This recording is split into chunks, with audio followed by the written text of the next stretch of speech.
Right, so tonight we're looking at the Ruffing Finesse. Now, there's two words in there we know.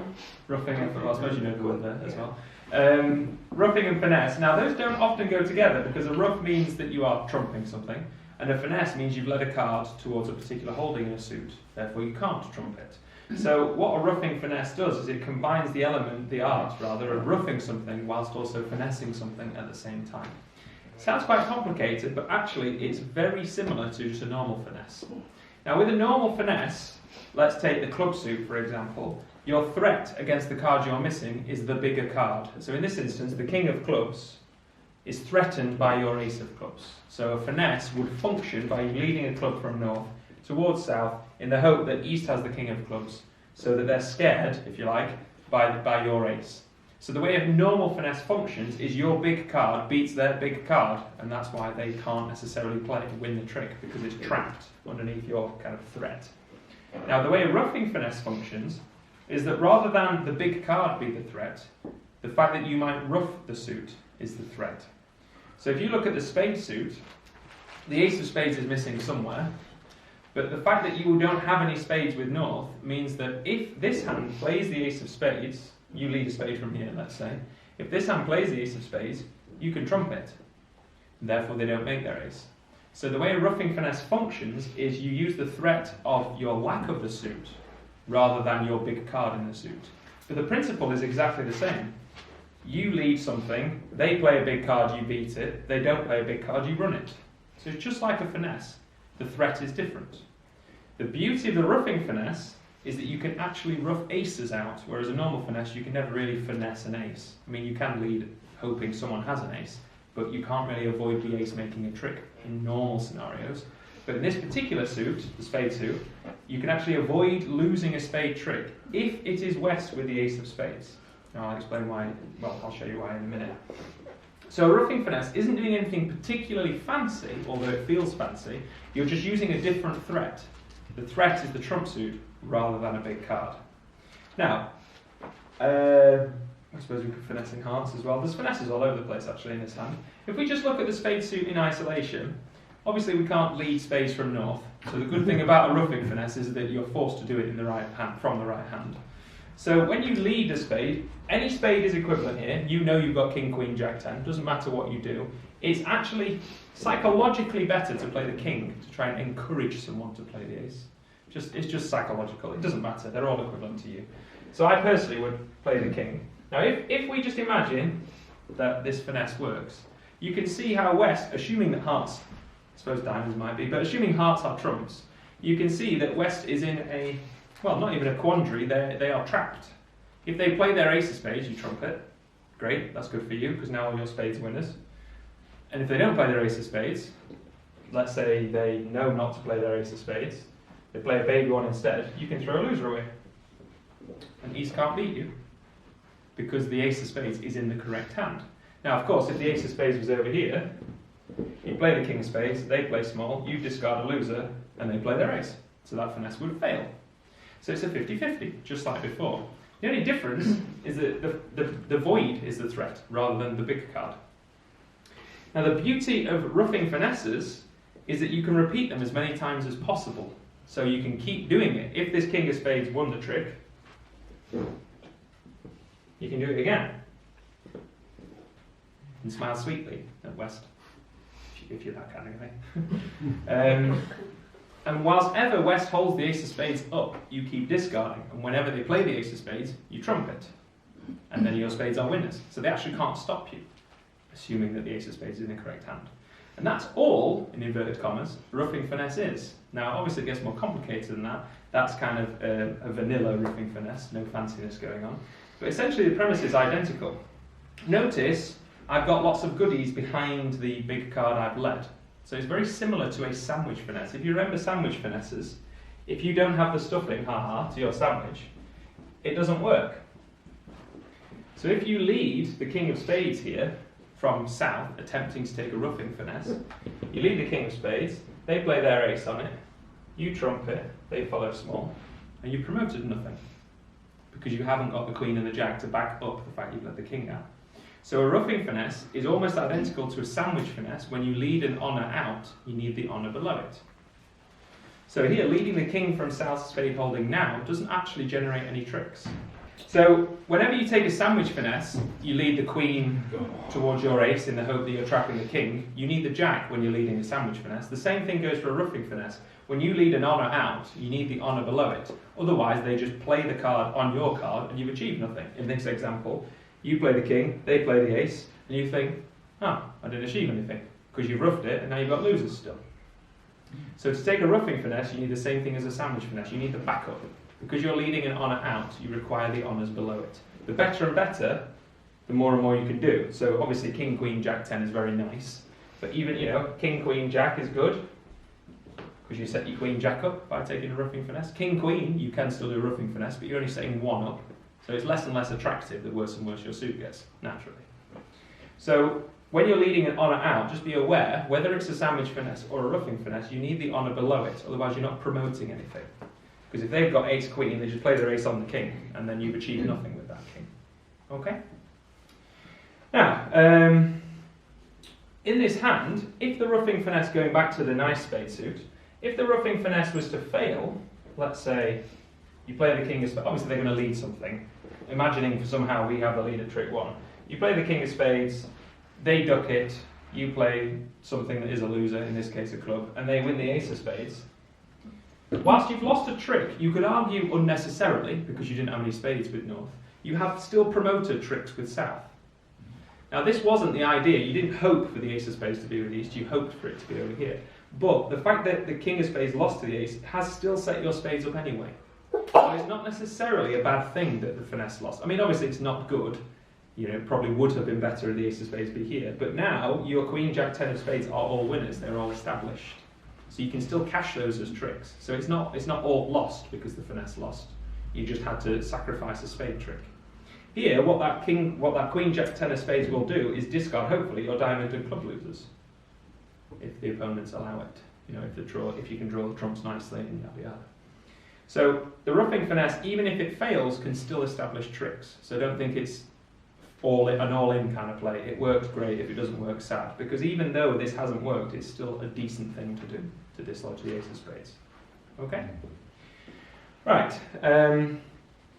Playing through that hand, if you're interested, I would finesse in hearts, then draw the trumps, then take the ruffing finesse later after drawing the trumps.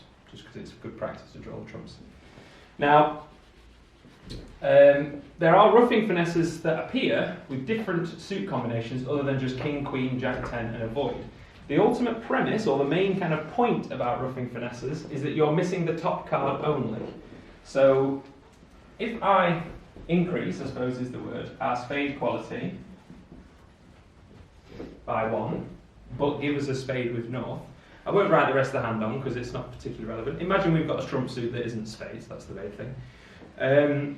Now, we can either generate a ruffing finesse position or we can do a natural finesse, a normal finesse. So there's two options now. When we had a void, we can only lead them from one hand. So we only had one option, really. With a spade in both hands, we could lead a spade towards our queen, hoping the king of spades is here. That would be a bog standard finesse. Or we could lead the ace of spades, getting rid of that, creating a void, and then we're back into our situation before. So if we just look at the last one for a second, if I play the ace of spades, assuming they all follow with a spade, obviously if someone trumps it or something exceptionally weird is going on, we have now created a situation that's very similar to before. If you see, we're missing the top card, so we're missing the king, and we have the ones behind it. So it's identical to king, queen, jack, 10 with a void. We've created that situation by cashing our ace. Can you see? So in this scenario, we have created a ruffing finesse because we have established the void by cashing the ace. And now we still have the gubbins behind it to be able to take that ruffing finesse. Now the reason the ruffing finesse is better than the natural finesse is because if you play a low spade to the queen and that wins, i.e. the king of spades is here, you can't repeat that finesse because you haven't got any more spades here. Whereas if you play the ace of spades and take the ruffing finesse that way, you can ruffing finesse, and ruffing finesse again, because you can repeat it. So imagine this ace of spades, which is very likely. You then play the queen of spades, which, let's say that wins, so the ruffing finesse works. You can then play the jack of spades and continue to punish West for holding that king of spades. Can you see how this situation is the same as the one before, The only difference is we've cashed a round of spades before. So we've created our void. Now, with that in mind, you can even go one step further.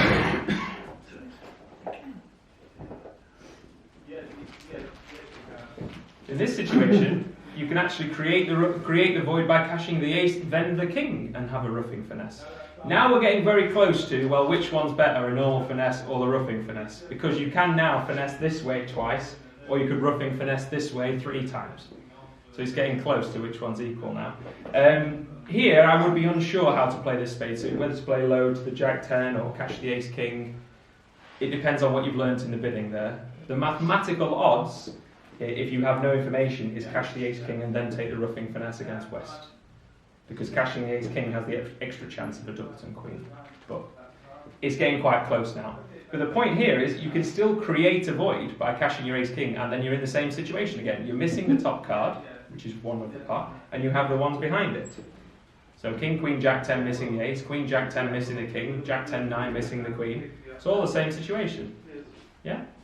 But if the spades don't break 3-3 in the other hand, yeah, if they're not 3-3, in the position you were hoping to be in. Potentially, it depends on where the queen is and how it's behaving and all that jazz. With 7 cards in the suit, we are starting to get to a position where they might be able to ruff now, whereas when we only had 4 and 5, it was highly unlikely. In this situation, I would imagine that we've drawn the trumps first or something. And if the spades, obviously if the spades are 3-3, that's good. If they're 4-2, if they're 5-1, you're starting to approach nastiness again.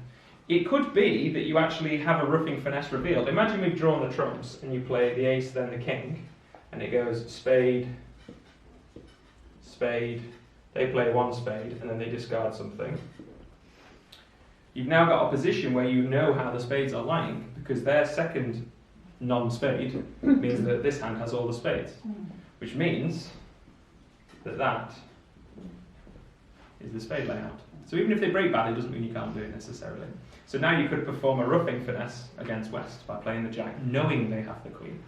So this would be a marked ruffing finesse, combining all the things from weeks ago and melding them all into one. So it's better if they break, but they don't have to for it to function.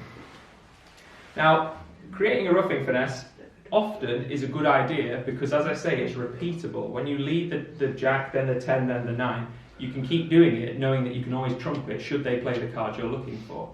Whereas natural finesses are only repeatable as many cards as you have. So if you only have 1 card, you can only take 1 finesse. 2 cards, 2 finesses. Because you just can't lead them as many times as you'd like. Okay? So that's kind of the basic premise of a ruffing finesse. Now, don't forget, you need the good cards in kind of the backup, if you like, the intermediates behind it. So if I again remove these goodies, there's no ruffing finesse going on now.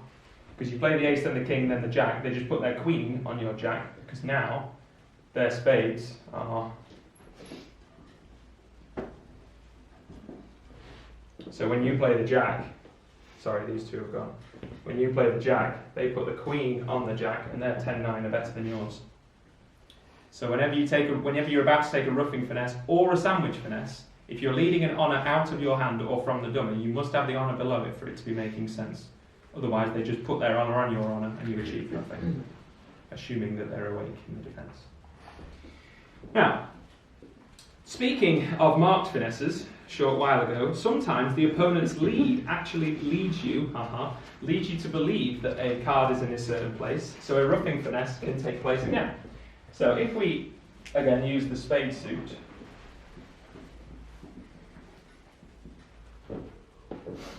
so we're in, again, some trump contract. I suppose it probably ought to be mentioned that you can't do a ruffing finesse in no trumps because you can't ruff. So just be aware that it has to be some kind of trump contract. West leads the ace against, let's say, 4 hearts. So that's nearly always ace from ace king. You would imagine that the opponent has the king of spades, probably high 90s, if not 100%. So you can earmark in your head the king of spades being here. So you lose this spade because you're only human, you have to follow suit.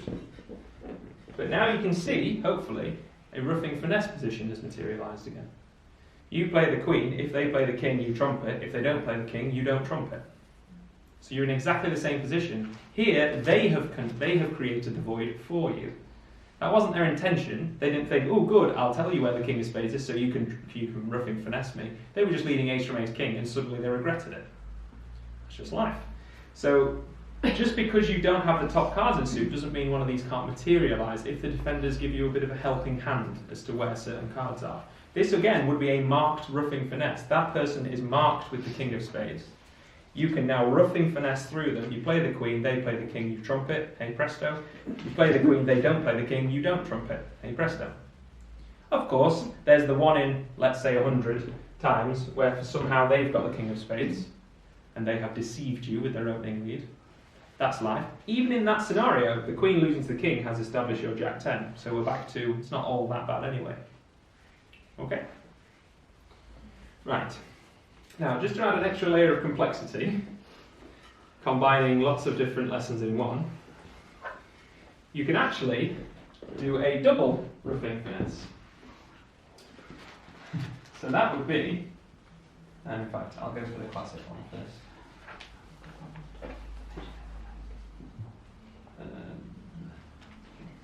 Notice I keep giving myself good intermediates. That's because the better the intermediates, the more worthwhile it is doing.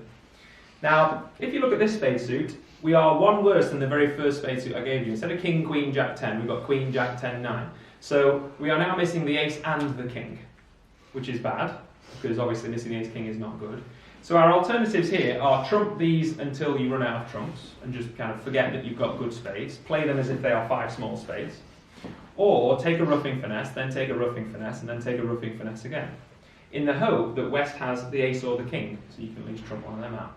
Now, the ideal spade scenario would be ace-king here, wouldn't it?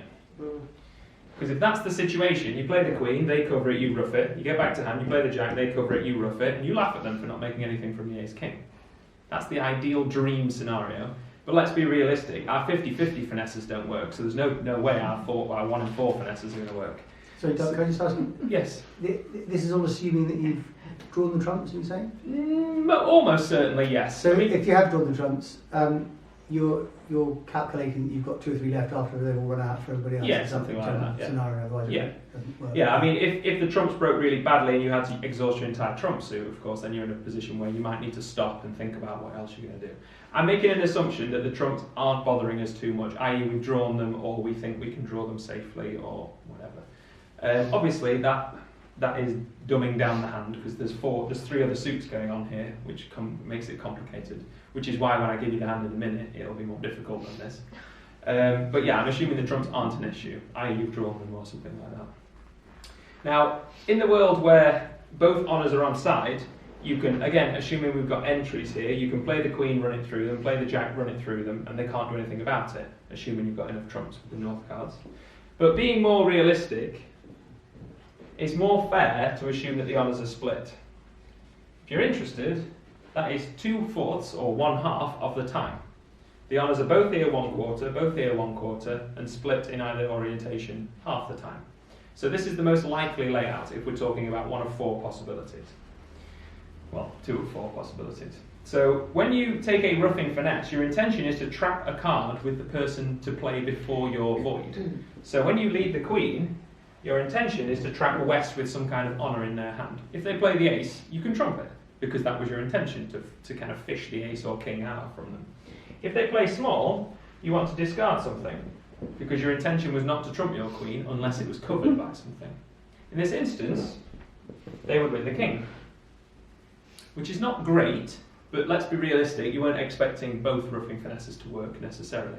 But what you are now doing is kind of taking 2 finesses in the hope that one of them works. So in the hope that either the ace or the king was dealt with West. So now when you regain the lead in some side suit and get back to south, when you play the jack of spades, we are in the same position again. They have a spade bigger than yours, but only 1. So you can then ruff it if they play it, don't ruff it if they don't. So let's say they don't. You can then discard something else. They have to follow suit. So if you are missing exactly 1 card, king, queen, jack 10 missing the ace, you can take a kind of a standard Ruffing Finesse. If you're missing 1 or more cards, let's say 2 top cards, you can just keep playing Ruffing Finesses until something works for you. The nightmare scenario would be ace-king both here. That would be quite sad, because it means you take the ruffing finesse, it loses, then you take the other ruffing finesse and it loses. You see that? So if you lead the queen of spades from south, west doesn't cover because they can't, because that's the situation. You then discard something and they win, and you go, okay, I'm all right with that. I can do it again. You go back here, you take another ruffing finesse, then they play the other one. Then you feel very sad, having worked very hard. Even in that scenario, they've made their ace king, which they might not necessarily have made if you just trumped a lot. You've still established winners here. So it's still not necessarily a sad thing. It is a bit sad having lost space. Alright? So, playing a ruffing finesse, identical to a sandwich finesse, the different threat is the void rather than the big card. That's the only real difference. It feels cleverer, and it sounds very clever. Ruffing finesse the king out for over tricks. You sound very posh, but really you're not doing anything particularly fancy. All you're doing is threatening to ruff their big card by using your shortage. Okay? What's the balance between discarding little cards and just trumping? Well, you could, if you had enough trumps, which would surprise me if you had 5 trumps to deal with these 5, you could just trump the entire suit out. But that would be essentially dealing with this suit, treating it as if it was 5 small cards, which will be a bit of a waste in my opinion. Ruffing finesses tend to be a good idea because you both establish tricks and get discards at the same time. So even if they fail, it can be a good thing because you've discarded a loser, that's a positive, and you've set up tricks. So it's kind of a double positive. With the potential of having lost a trick seemingly unnecessarily. When you've got a void, you feel like you shouldn't lose a trick in that suit, kind of thing. But often you won't have the sheer trump stack to be able to trump the entirety of the suit. And even then, you'll have losers in the outside suits that you need to do something with as well. It's unlikely for it to be wrong if you've got a really good quality suit like this. Yes? Yes. You can do a sandwich finesse and then convert it into a ruffing finesse. Yes, you can. Oh, I like that. I like that.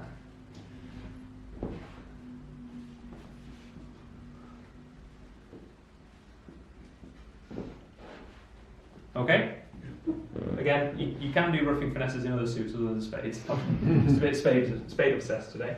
Queen, small, small, small. King of spades is with west.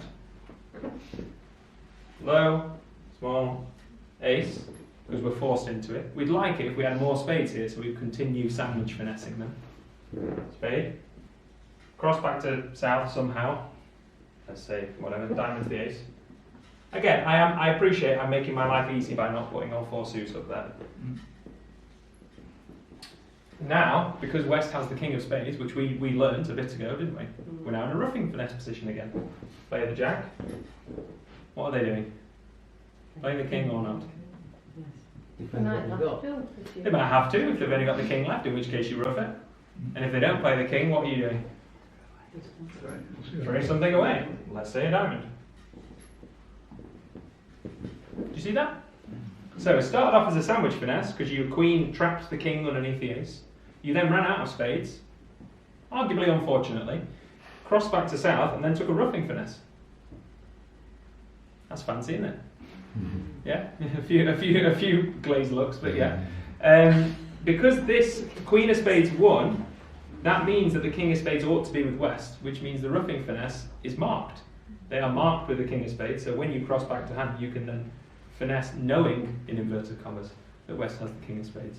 It would be a very deep psychological play from east if they ducked spades twice, well, ducked spades once, and waited for you to do a ruffing finesse and then took their king. That would be very brave of them, wouldn't it? To potentially nominate their king, you would expect. Okay? Any questions on all that, Jess? No? No? Okay.